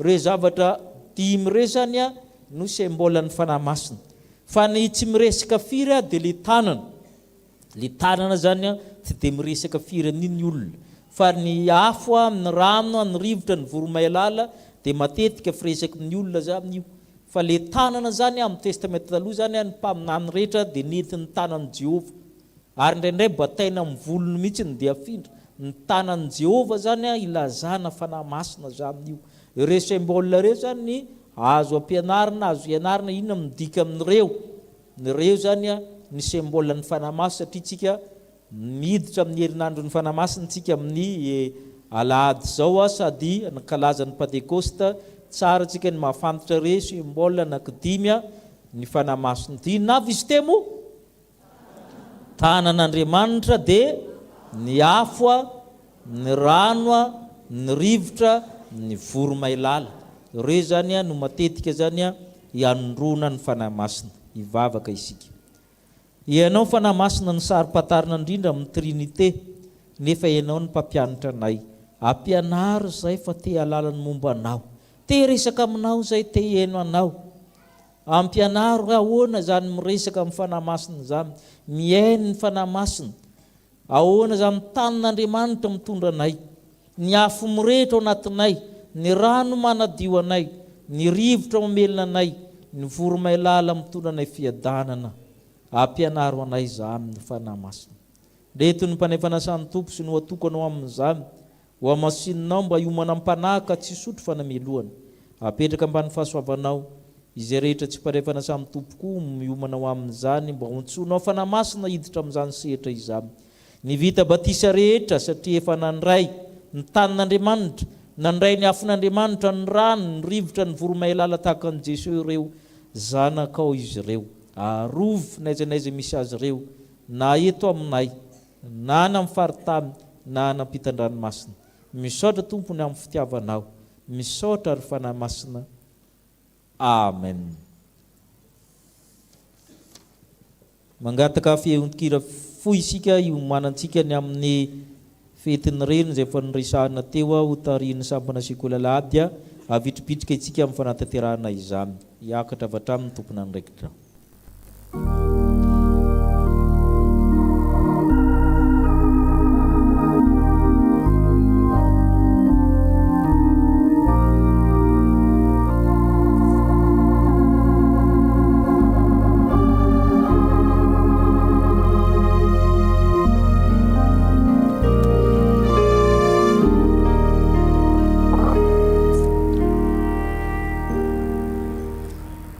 Rahaba ilay nasoavana ny tompo mombanao lika tokoko voalohany andiny fahafalo amby roapolo izany fiaraban'ilay anjely any Maria izany no entanay sampana sekolalady hiarabana nareo reny rehetra eto anivon'ny fiangonana raha diniana izay andalatsoratra masana zay dia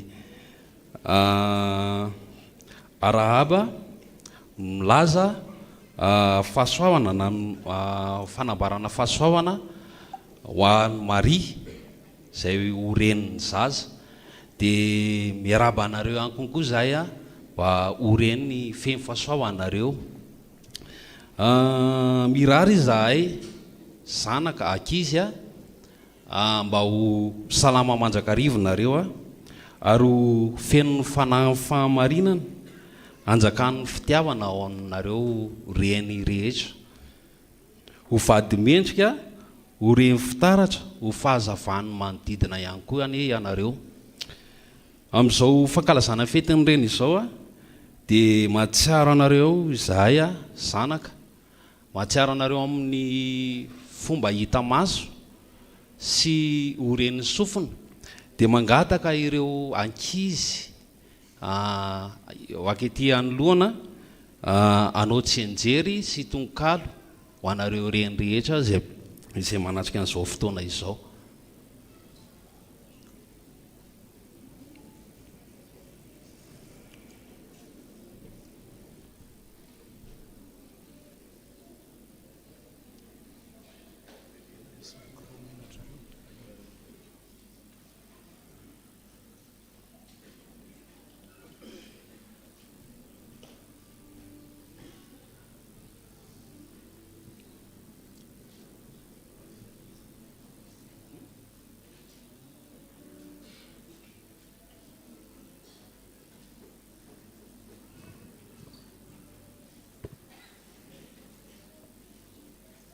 C'est toi ma maman adorée, c'est toi qui me fais rêver, c'est toi qui fais mon bonheur, je t'aime de tout mon cœur.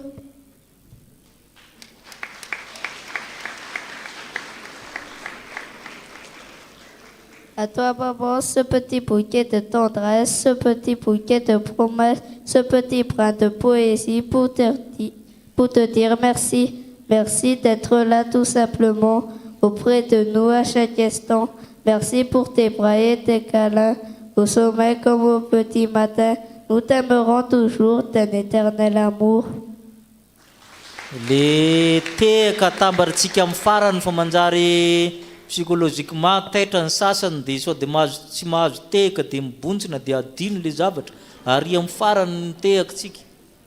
Toi ma jolie maman, je t'aime autant, jolie maman d'amour, je t'aimerai toujours. Serre-moi dans tes bras et bonne fête à toi.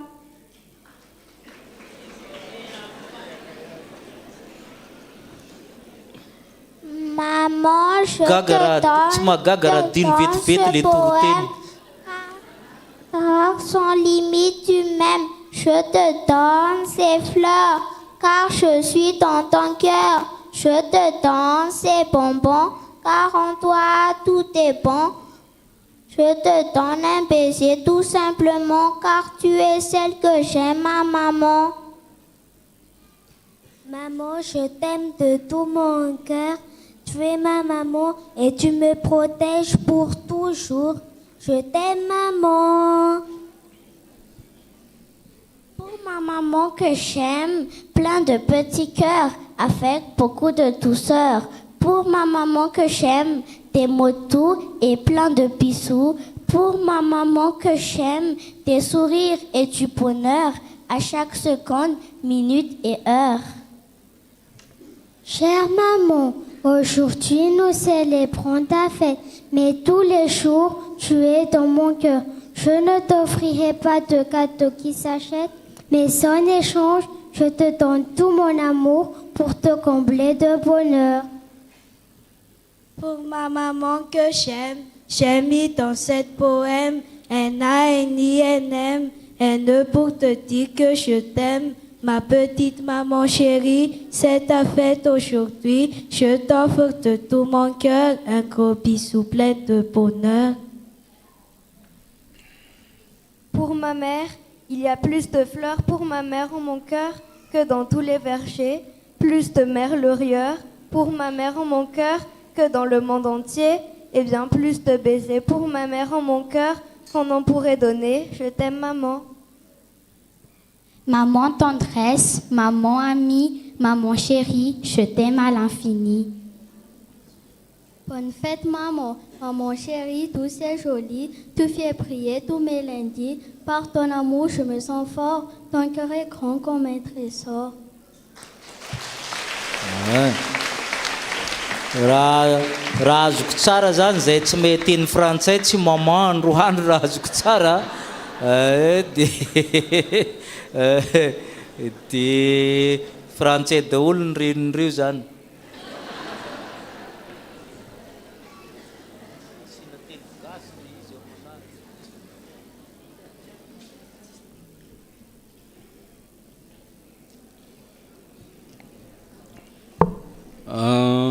Amin'izao fotoana izao dia manasa mpanajana anareo solitenany reny izay voatona anarina mba hiakatra ety anoloana. Ramatoa Suzana Rakoto Zafy vadiny mpitandrina, Ramatoa vadiny mpitandrina mpizatsy rà, Ramatoa vadiny filohan'ny fiangonana, Ramatoa Pelle Rabe Mananjary izay rem-pian'ny sampana sekoly alahady, raha tsy eo moa izy dia afaka solitenany afaka miakatra ihany koa. Ny Ramatoa Vola Rakoto Ndrazafy filohan'ny sampana sekoly alahady. Tsy ho adinina ihany konkoa nefa ny anareo izay reny rehetra manatsika eto dia angatahanay mpanajana ihany konkoa nareo mba hitsangana eny toerana eny ihany fa misy marika hita maso ihany konkoa atolotra ho anareo avy aty amin'ny sampana sekoly alahady sy ny fiangonana.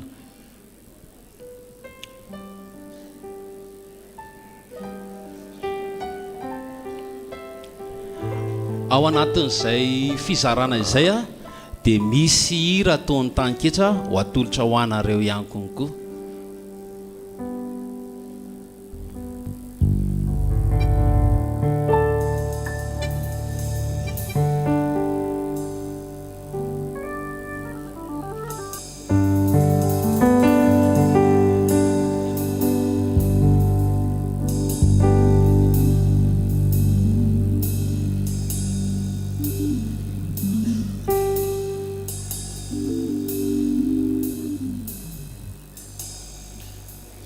Mpampianatra sekoly alahady afaka to dia mizara an'ilay atolotra an'ireny rehetra.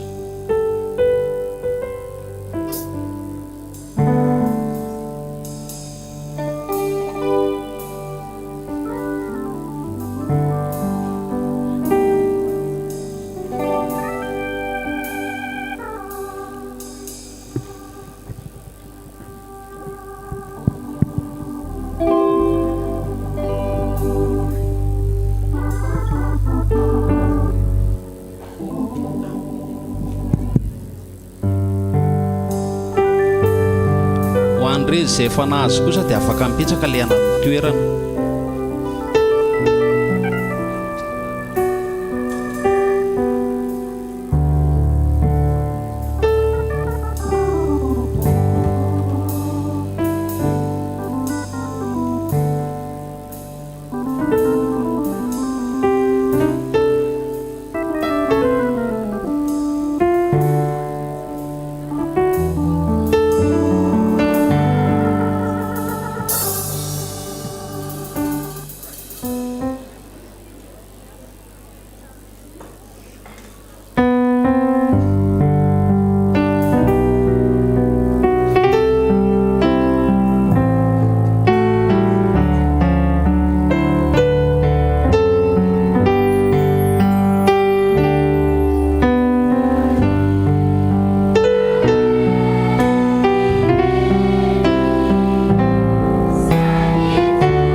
amin'izao fotoana raha dia asaina ny filohan'ny fiangonana andray fitenenana ety alonolo.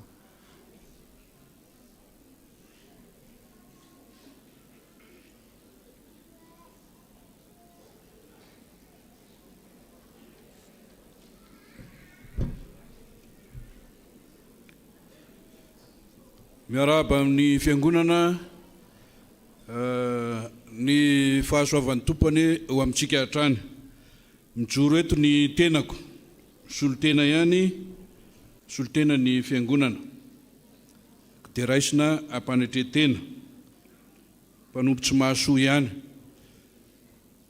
Fetiny reny, tsaroana ny reny rehetra, indrindra moa ireto reny izay manoloana antsika eto, renin'ny fiangonana.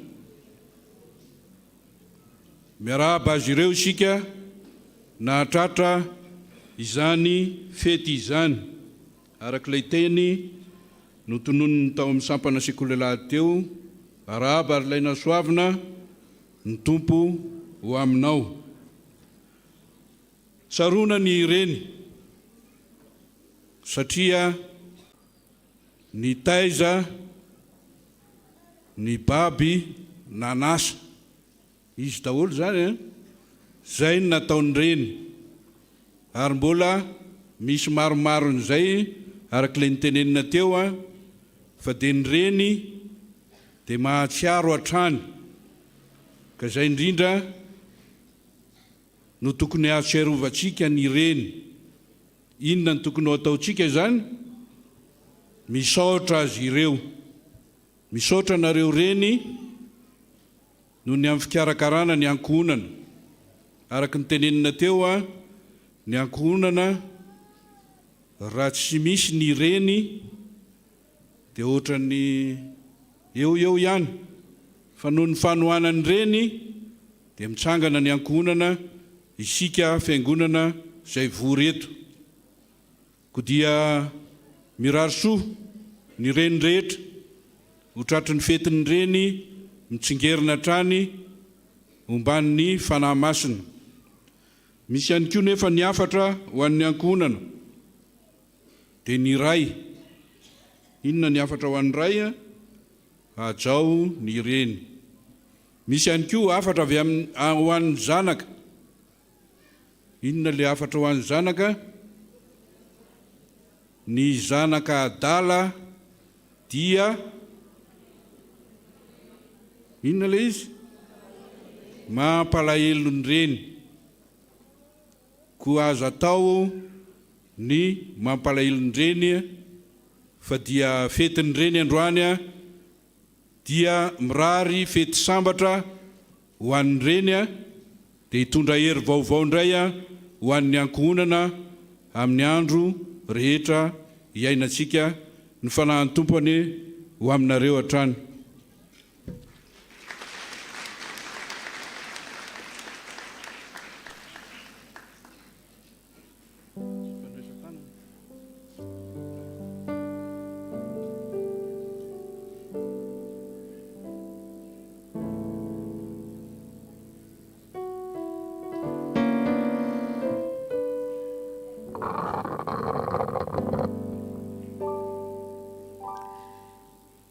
Miarabantsika rehetra amin'ny anaran'i Jesosy Kristy lohan'ny fiangonana.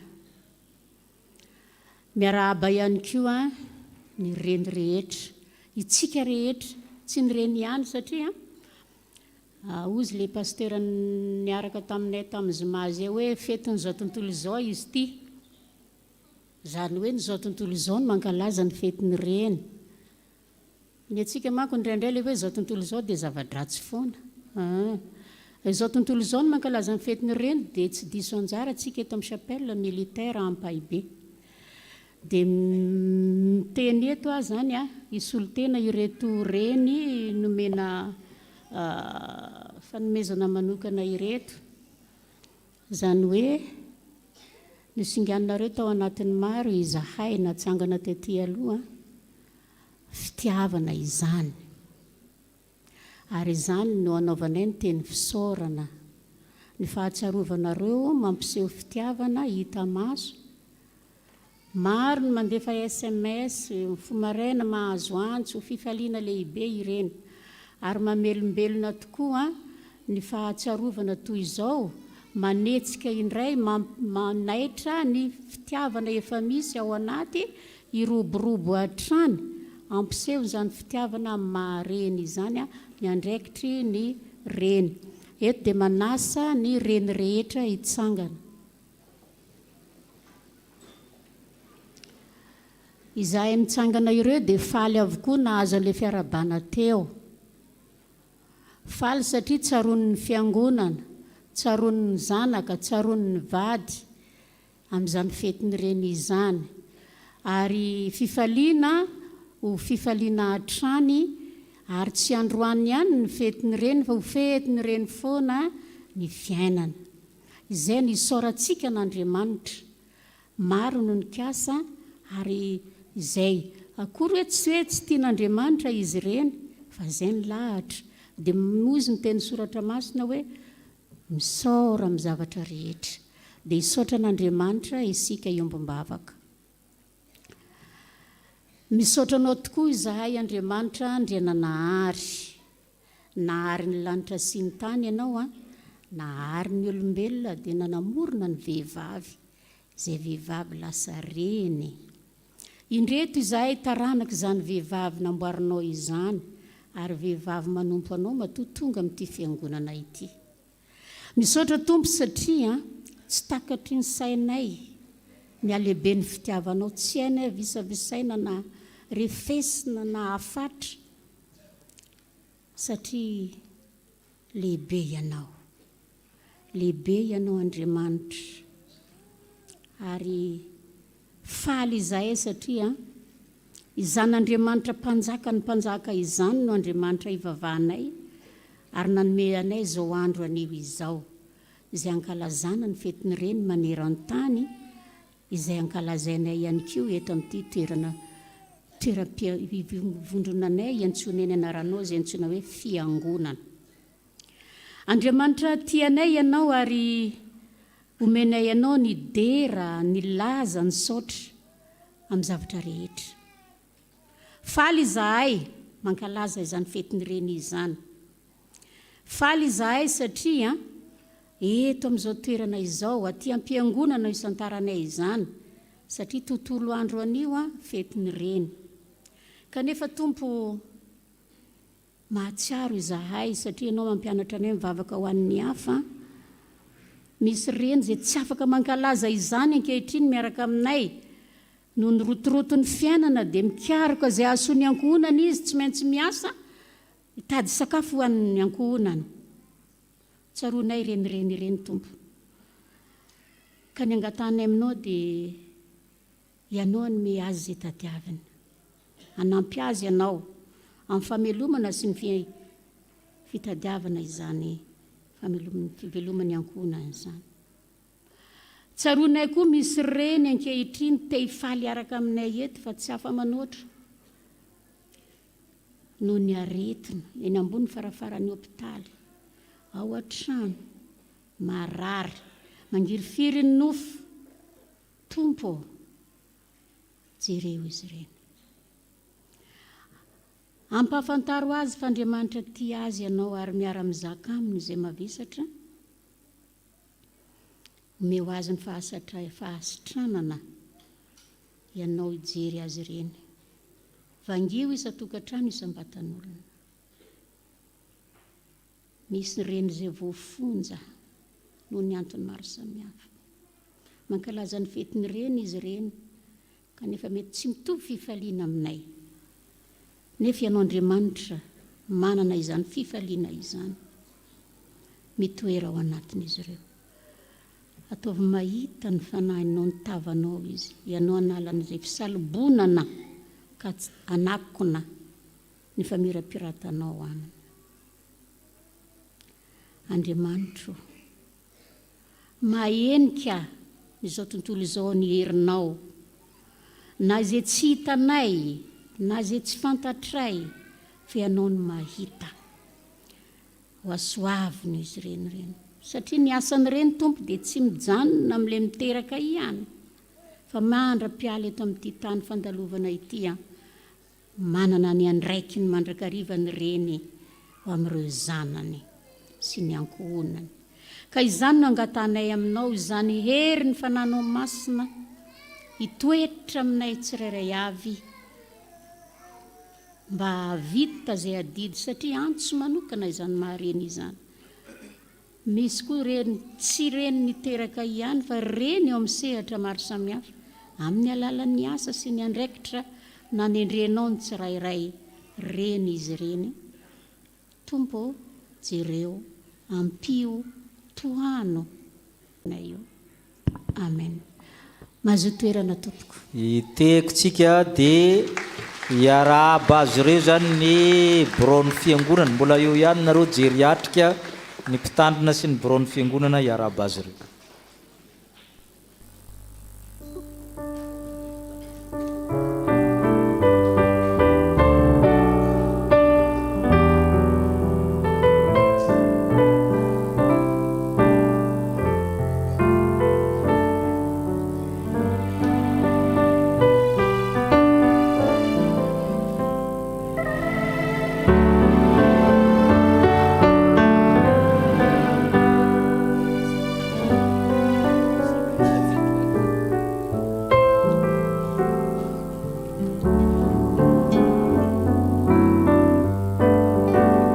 Asena ny roforombonahitra iarahaba azy ireo.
Azo toerana ianareo.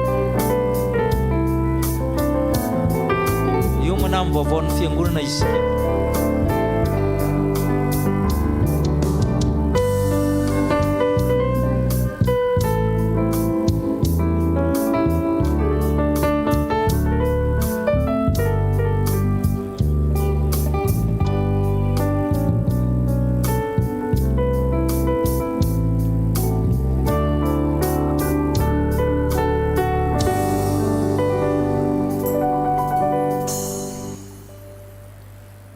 Amin'ny fanahinao ny tompo ho aminareo ny fahasoavana. Ampianaro anao ny sitraponao ao fa ianao no Andriamanitra. Aoka ny fanahinao tsara no hitarianao ahy amin'izay tany marina. Noho ny anaranao Jehovah, velomy aho.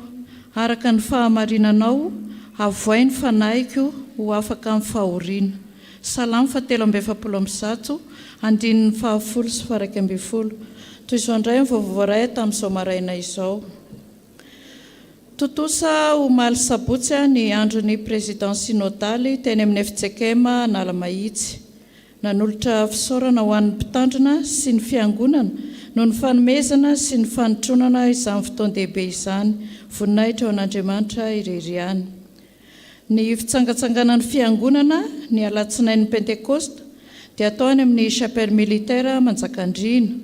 Ny fisoratana anarana ho antsika fiangonana dia ao amin'ny sekretariat ary izay any anatin'ny sampana sy ny fikambanana ary ny sampanasa dia any izy ireo no misoratra. Ny fandraisana anjara amin'izany dia 2,000 ariary aloha eo am-pisoratana anarana. Misy fihirana dino amin'ny anarany Harilala Mialy sy Baiboly sy fihirana fifoazana tsy misy anarana. Ao aorian'izao filazandrara izao dia andray fitenenana ny komity sosialy, ny tompon'andraikitry ny fitsangatsanganana ary ny rantsana tanketsa. Vaovao avy amin'ny sampana. Avy amin'ny fikambanan'ny dekona sy ny loholona. Ilazana mba hijanona ao aorian'izao fitaom-pivavahana izao ny dekona fanantenana. Sampana Dorcas. Mitandrina tsara ny ataon'ny ankohonana izy ary tsy homana ny mofon'ny fahalainana. Ny zanany mitsangana ka midery azy hoe sambatra.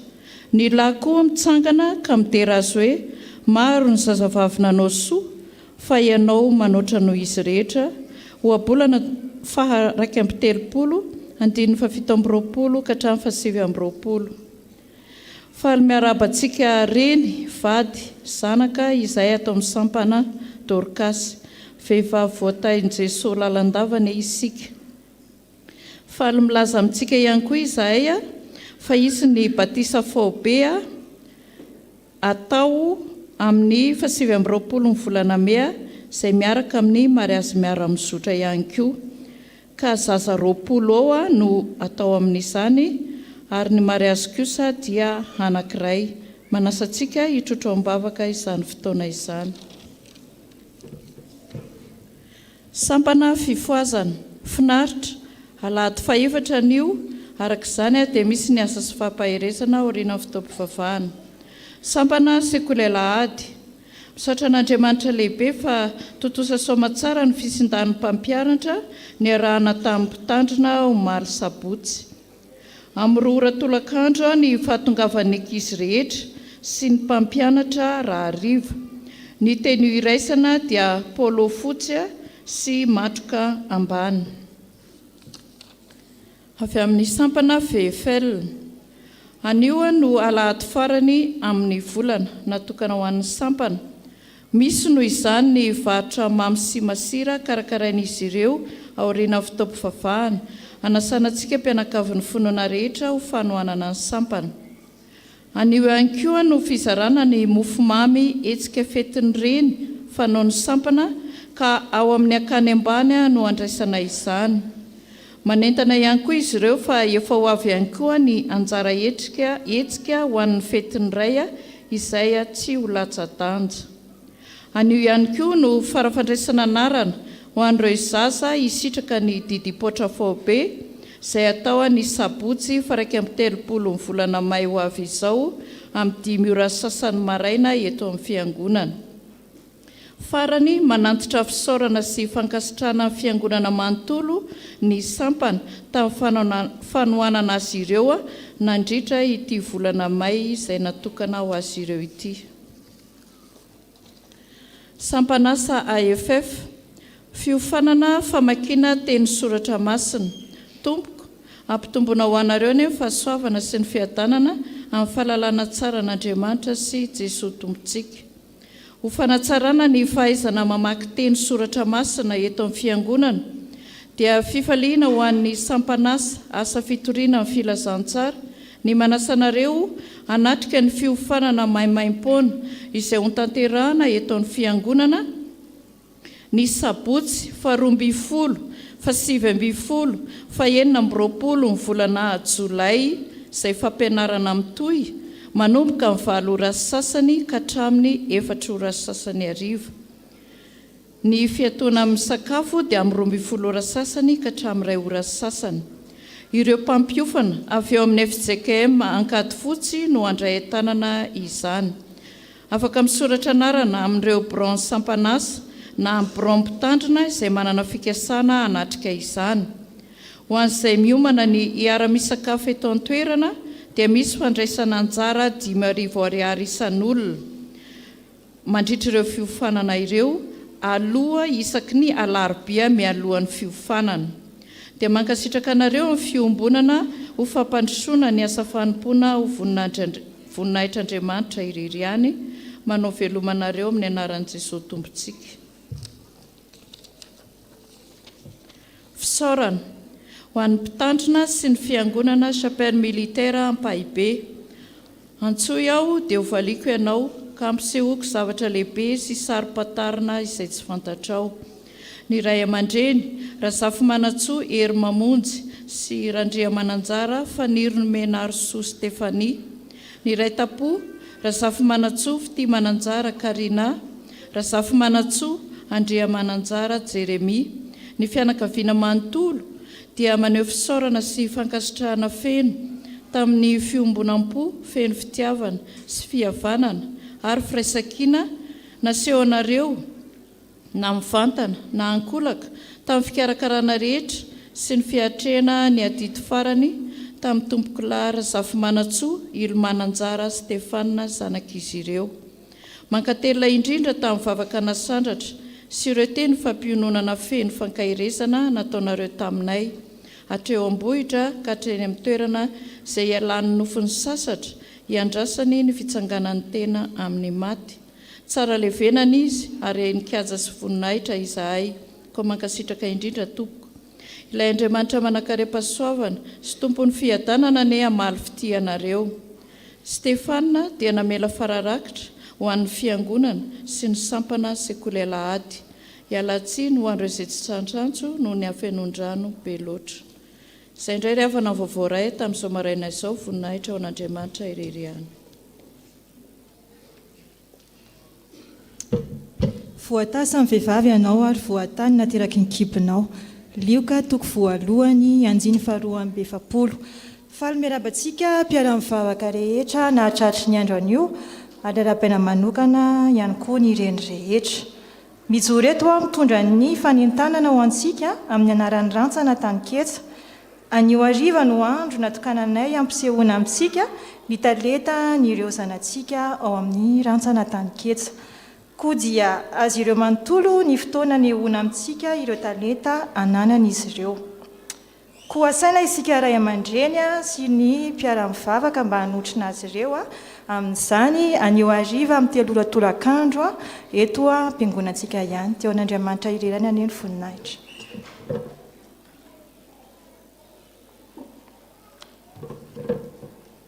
Maro ny zazavavy nanao soa fa ianao mihoatra noho izy rehetra. Ohabolana toko faraiky amby 30 andiny 720. Miarabantsika reny rehetra natratra ny fetiny reny anio. Dia inganetsika reny mba tena anaiko tarihan'ilay fanahy masina. Mijoro eto ny tenako solon-tenan'ny komity sosialy sy ny AFF. Ho tanterahana amin'ny alarobia 5 jona ny fizarana fanampiana ho an'ireo sahirana. Dia manentana antsika fiangonana mba anome izay voatsirambin'ny tanantsika ho an'izy ireo. Dia ny angatahana mba zavatra mbola tsara raha mety no atolotra ho an'izy ireo, na PPN na fitaovam-pianarana na fitafiana dia raisina tanandroa. Dia tsaroa fa ny manome am-pifaliana no sitrak'Andriamanitra. Dia ho an'Andriamanitra irery ny voninahitra.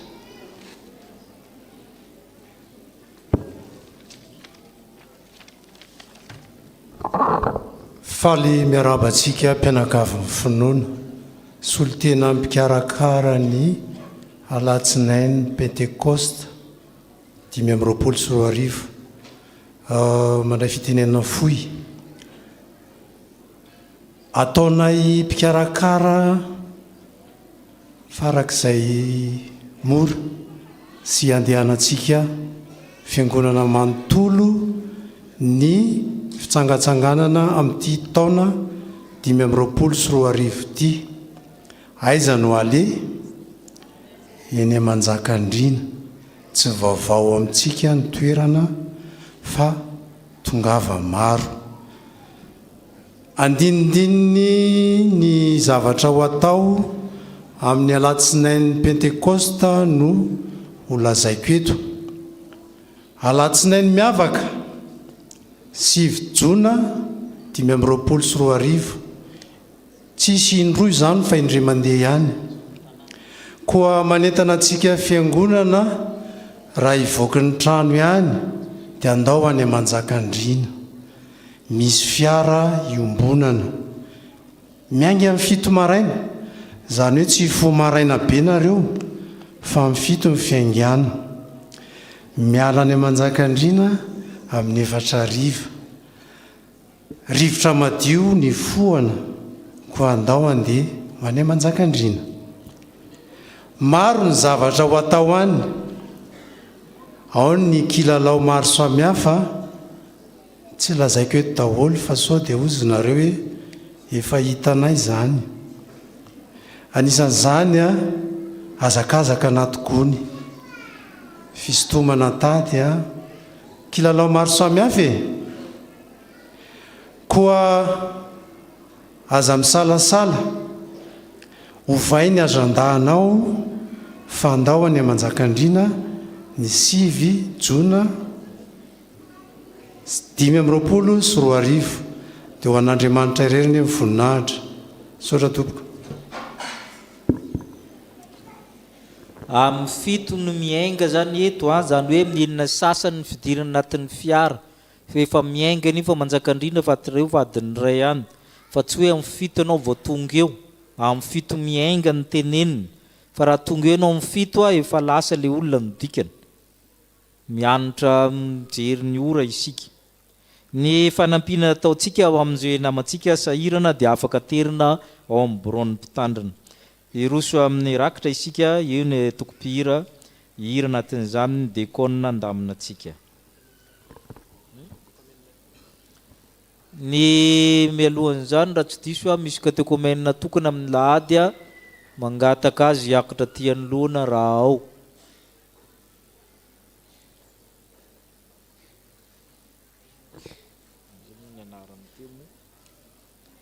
Izy no rajao erisoa mamin'ny aina ando.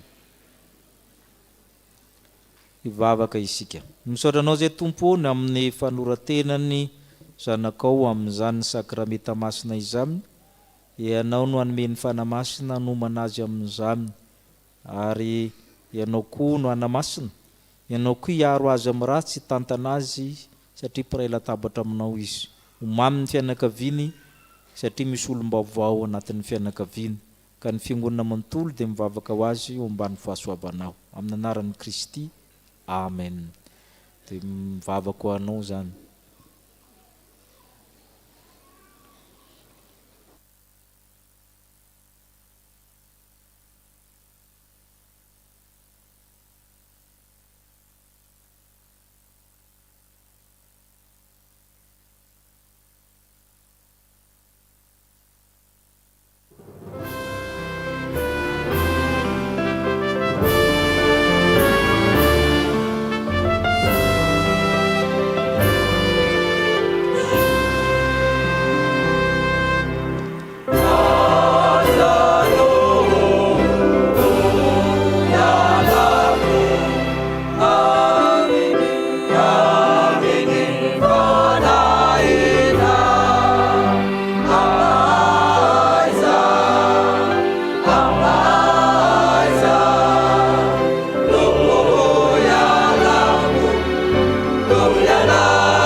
misy asa sy fampaherezana aorin'ny fanompom-pivavahana raha liana amin'izany ianao dia asaina anatrika izany. Ataontsika ny hera mialoha sy aorin'ny tsodrano.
Raisy ny tsodrano izay tononona somenanareo amin'ny anaran'ny Tompo manao hoe: fa ho adininao ny fahorinao toy ny rano efa nandalo no atsarovanao azy, ary miraperitra lavitra no mitatao-vovonina ny andronao, na dia sendra manjombona azy dia ho tonga tahaka ny maraina. Atoky ianao satria misy fanantenana, eny ijery manodidina ianao ka antitra aminay ahy, dia ho tafandry ianao ka tsy hisy anay taitra, ary maro no ila sitraka aminao. Amen.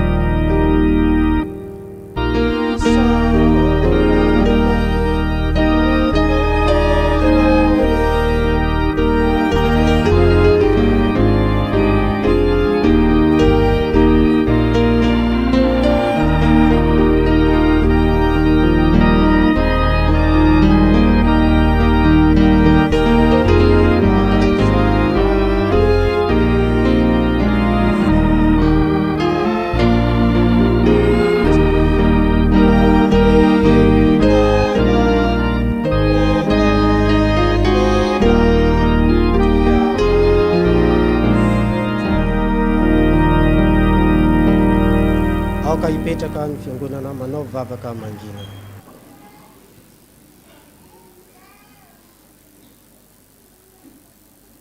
Fa izaho kosa dia feno hery dia ny fanahiny Jehova mba amin'ny rariny sy ny faherezana, mba hanambara amin'ny Jakoba ny elony sy amin'ny Israely ny fahotana.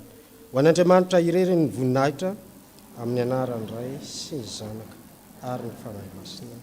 Amen.